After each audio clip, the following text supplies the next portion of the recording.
So Subbarao గారు విన్నారు కదా, అంటే గత డిబేట్లో మీరు కూడా పార్టిసిపేట్ చేశారు, మీరు కూడా ప్రభుత్వాన్ని డిమాండ్ చేశారు బాధితుడికి న్యాయం చేయాలని. అలాగే సప్తగిరి ప్రసాద్ గారు కూడా అనుకున్నట్లుగానే వర్ల రామయ్య గారి దృష్టికి తీసుకెళ్తాను మరొకసారి అన్నారు, వారు కూడా కృషి చేశారు. సో మొత్తానికి బాధితుడికి ఒక రకంగా న్యాయం జరిగింది, రిలీఫ్ వచ్చిందని చెప్పొచ్చు. ఇంకొకటి ఆ రెంట్ రికవరీకి సంబంధించి దాని మీద కూడా దృష్టి పెట్టి ఆయనకి అది ఇప్పిస్తే ఇంకా ఎక్కువగా న్యాయం జరుగుతుందనేది వారు చెప్తున్నమాట. ఎందుకంటే గత 4 ఏళ్లుగా ఆ కార్లను తిప్పి మొత్తానికి దాన్ని షెడ్డుకు పంపించే ప్రయత్నం చేశారు. ఇక ఇప్పుడు ఆ రెంట్ అన్న చెల్లిస్తే ఆయన బాధితుడికి న్యాయం జరుగుతుంది. సో ఏం చెప్తారు సార్ సుబ్బారావు గారు? ఇక్కడ ఒకటండి, కార్లు ఇవ్వటమే ఒకటే పరిష్కారం కాదు. అది కొంతవరకు ఉపశమనం కలిగించడం వరకే. అసలు ఇప్పటికి కూడా అసలు ఆ కార్లు అక్రమంగా ఎత్తుకెళ్ళి అక్రమంగా యూజ్ చేసినందుకు వాళ్ళ మీద క్రిమినల్ కేసులు పెట్టి అరెస్ట్ చేశారా లేదా? ఫస్ట్ అరెస్ట్ చేయాలి. అరెస్ట్ చేయకుండా కార్లు ఇచ్చేసారంటే ఆయన ముద్దాయిల్ని తప్పించినట్టే కదా. ముద్దాయిల మీద కేసులు కట్టాలి. వాళ్ళు ఇప్పటి వరకు ఎందుకు వాళ్ళ స్వాధీనం ఉంచుకున్నారో చెప్పాలి, ఏ విధంగా మోసం చేశారని చెప్పాలి, ఏ విధంగా మిస్యూజ్ చేశారని చెప్పాలి, ఏ విధంగా చీటింగ్ చేశారని చెప్పాలి, ఏ విధంగా ఎక్స్‌ప్లాయిటేషన్ చేశారని చెప్పాలి. వీటన్నిటి మీద కేసులు కట్టొద్దా? కేసులు కట్టి అరెస్ట్ చేయాలి కదా ముందు. అరెస్ట్ చేసిన తర్వాత నెక్స్ట్ ఎవరైతే ఈ పోలీసులకి ఫిర్యాదు ఇచ్చిన తర్వాత లేదా వాళ్ళ సమక్షంలోనే బెదిరింపులకు గురి చేసినా నిమ్మకు నీరెత్తినట్లుగా వ్యవహరించి విధి నిర్వహణ లోపానికి పాల్పడినటువంటి అధికారుల మీద చర్యలు తీసుకోవద్దా? శాఖాపరమైన చర్యలు. పరోక్షంగా ఈ యొక్క నేరాన్ని ప్రోత్సహించినట్టు కాదా వాళ్ళు? పరోక్షంగా నేరాన్ని ప్రోత్సహిస్తే వాళ్ళు కూడా నేరస్తులే కదా. వీటన్నిటికీ ఏమైనా మినహాయింపు ఏమన్నా వాళ్ళు? కాబట్టి ఆ దిశలో కూడా విచారణ జరగాలి.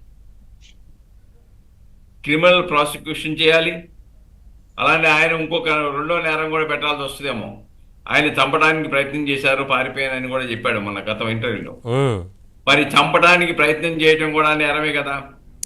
దాని మీద కూడా ఆ సంఘటన మీద కూడా విచారణ జరపాలి కదా. ఆ సంఘటన మీద కేసులు నమోదు చేయాలి కదా.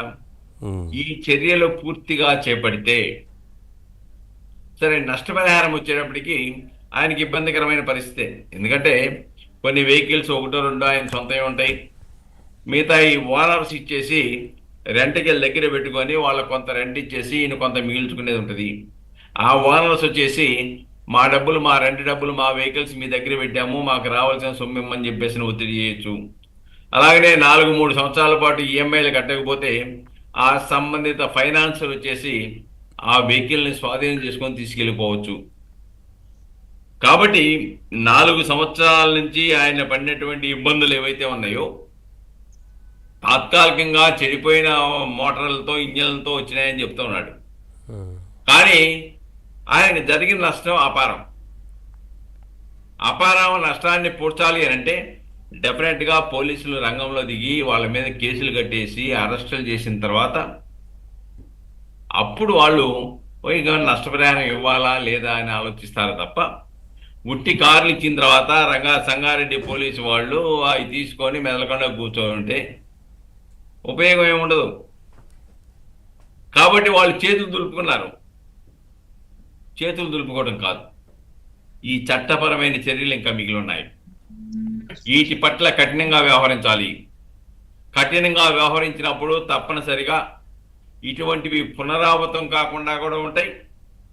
అంతేకాకుండా ఈ వాహనాలు ఎక్కడెక్కడ తిరిగినాయి, ఎవరెవరు యూటిలైజ్ చేశారు, ఇందాక మిత్రులు చెప్పినట్టుగా వాటి మీద కూడా విచారణలో అది కూడా భాగం కావాలి. అవసరమైతే ఆ వాస్తవాలను ప్రజలకు చెప్పాలి. ఎవరు దొంగలు, ఎవరు నియంతలు, ఎవరు పేదవాళ్ళ యొక్క హక్కులను హరించి వేస్తామన్నారు, ఎవరు ఇప్పటివరకు ఎలా దోచుకుంటున్నాడు, దోపిడీలో తమ న్యాయం పాటించేటువంటి వ్యక్తులు వైఎస్ఆర్సీపీ వాళ్ళని స్పష్టంగా కనబడతా ఉంది. పేద ధనిక తేడా లేదు, దోపిడీలో సమన్యాయం పాటిస్తున్నారు. కాబట్టి ఇది చాలా స్పష్టంగా కనబడతా ఉంది మనకి. కాబట్టి దీని పట్ల కఠినంగా వ్యవహరించవలసిన అవసరం ఇదే కాదు. అవినాష్ రెడ్డి ఇలాంటి వాళ్ళని ప్రోత్సహించండి, దస్తగిరి లాంటి వాళ్ళని, లేకుంటే శివశంకర్ లాంటి వాళ్ళని, లేకపోతే ఆ, ఇతరులని కోళ్ళ మంది వివేకానంద రెడ్డి మర్డర్ కేసులో ఉన్న వాళ్ళని కూడా ప్రోత్సహించారని ఆధారాలు వచ్చినాయి. ఆయన కూడా ఏటిగా వచ్చాడు కదా. ఉమ్, కాబట్టి ఎవరిని ప్రోత్సహిస్తారు ఆయన? ఆయన రాజకీయ ఆధిపత్యం కోసం ఎవరు సహకరిస్తున్నారో వాళ్ళు మీ ఇస్తరం దాచుకోండి, దోచుకోండి అనే పద్ధతిలో వెళ్ళిపోయారు. దానిలో భాగంగానే దీన్ని మనం చూడాలి. ఉమ్, కాకపోతే ఇవాళ ఇప్పుడు పేపర్లో చూశాను, పాపం జగన్మోహన్ రెడ్డి గారు ఒక పిలిపించారు. ఉమ్, ఏంటంటే కార్యకర్తల నుంచి ఎంపీల వరకు అంతా సోషల్ మీడియాలో ఉండాలి. ఉమ్. నేను జనవరి చివరి నుంచి వస్తున్నాను మీలోకి అంటున్నాడు. ఏం వస్తాడో ఏం చేస్తాడో తెలియదు. ఎందుకు? ఏంటి? అంటే ఇప్పటికే చాలా మంది అలా ప్రోత్సహించే నిజమే ఈయన చూసుకొని ఈయన వెనక ఓ పెద్ద ముఖ్యమంత్రి ఉన్నాడని చెప్పి చూసుకొని పెట్టినటువంటి పోసాని, ఆర్టీవీ, శ్రీరెడ్డి, బోరుగడ్డ, ఏంటి వర్ర, లేదంటే సజ్జల భార్గవరెడ్డి, వీళ్ళందరూ ఏమయ్యారో మనం చూసాం, ఎలా పారిపోయారు. అవును. సరే ఆయన చెప్పారు కదా, సీఎంఓ ఆఫీస్ నుంచి ఆదేశాలు ఇచ్చారు కదా అని చెప్పేసి చెప్పినటువంటి ఐపీఎస్లు అవును. ఏమైపోయారు? సస్పెండ్ అయిపోయి యాంటిసిపేట్ పేరు పెట్టుకొని పోయారు. ఏసీఎస్పీ లాంటి వాడు జైలుకి పోయాడు. ఎవరు తిప్పల వాళ్ళు పడతా ఉన్నారు. ఇంకా ఈయన మాట వినే పరిస్థితిలో లేరు. కాబట్టి ఇక్కడ ఒకటి వాస్తవం అండి, ఇది ఒకటే కాదు, ఇలాంటి సంఘటనలు గత 5 సంవత్సరాల వైఎస్ఆర్సీపీ పాలనలో కుప్పలు తెప్పలుగా జరిగినాయి. ఉమ్, వీటితో పాటు భూ ఆక్రమణలు, ఉమ్. ఆ పేదవాళ్ళ ఆస్తుల సార్ ఆక్రమణ ఉన్నాయి, అవి డిస్కస్ చేద్దాం సార్. ఒకసారి నేను సతీష్తో ఒకటే కాదు. మాట్లాడాను. కాబట్టి దీంట్లో ఉమ్, ఈ కుర్రవాడి విషయంలో ఇంకా తీసుకోవాల్సినటువంటి చట్టబద్ధమైన చర్యలు ఉన్నాయి. ఉమ్, వాటిని కూడా తీసుకోవాలి. తీసుకున్నప్పుడు వాళ్ళు తప్పనిసరిగా బాబు నష్టం జరిగిన దానికి మేము నష్టపరిహారం చెల్లిస్తామనే ఒక అభిప్రాయానికి రావడానికి దోహదపోతా ఉంటుంది. లేకపోతే ఏమవుతుందంటే సతీషే కోర్టులో వేసుకోవాల్సి వస్తుంది. మాకు ఇంత నష్టపరిహారం కలిగించారు కాబట్టి ఈ ముద్దాయిల దగ్గర నుంచి మాకు నష్టపరిహారం కావాలి అని చెప్పేసి వేసుకుని, ఆ నష్టపరిహారం సివిల్ దావా ద్వారా పొందాలంటే ఆయనకి సంవత్సరాలు పట్టుద్ది. 3 సంవత్సరాలు 4 సంవత్సరాలు పట్టుద్ది. ఉమ్, అప్పటి వరకు ఈయన పరిస్థితి అగమ్యకి వచ్చినాం. ఉమ్. కాబట్టి దీనికి బాధ్యులైన వాళ్ళందరినీ కూడా బాధ్యులు చేయాలి. అధికారులు సైతం దానికి కారకులైన వాళ్ళని సైతం మొత్తాన్ని కూడా ముద్దాయిలుగా దీంట్లో పెట్టి విచారణ చేస్తే తప్ప ఈ కేసు ఒక కొలిక్కి వస్తుందని నేను భావించడం లేదండి. యా సతీష్, మీకు కార్లు ఇచ్చిన ఆ టైంలో పోలీసులు ఏం చెప్పారు? అలాగే ఎవరైతే ఇంతకాలం కార్లను వాడుకున్నారో మరి వారు కార్లు వచ్చి హ్యాండ్ ఓవర్ చేసిన ఆ సందర్భంలో పోలీసులు వారి మీద కేసు నమోదు చేశారా లేదా? అసలు దీని గురించి ఏమన్నారు పోలీసులు?